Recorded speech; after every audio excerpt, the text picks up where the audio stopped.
اعوذ باللہ من الشیطان الرجیم بسم اللہ الرحمن الرحیم صلی اللہ علی حبیبہ محمد وعلی آلہ واصحابہ وبارک وسلم۔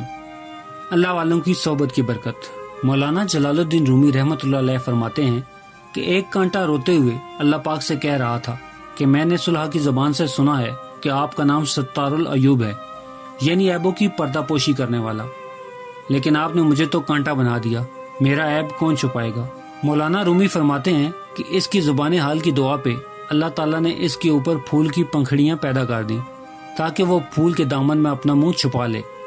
بتائیے گلاب کے پھول کے نیچے کتنے کانٹے ہوتے ہیں، مگر باغبان ان کانٹوں کو باغ سے الگ نہیں کرتا، وہ باغ سے صرف وہ کانٹے نکال دیتا ہے جو خالص کانٹے ہوتے ہیں، جنہیں کسی پھول کے دامن میں پناہ نہ ملی ہو۔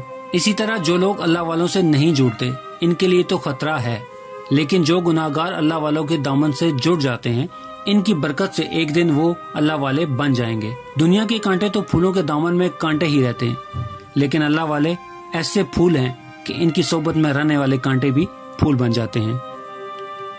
پیارے دوستو، امید کرتا ہوں آپ کو یہ چھوٹی سی ویڈیو پسند آئی ہوگی تو اسے لائک کر دیں، اور مزید اس طرح کی خوبصورت ویڈیو کو دیکھنے کے لیے میرے چینل کو سبسکرائب کرنا ہرگز مت بھولیں۔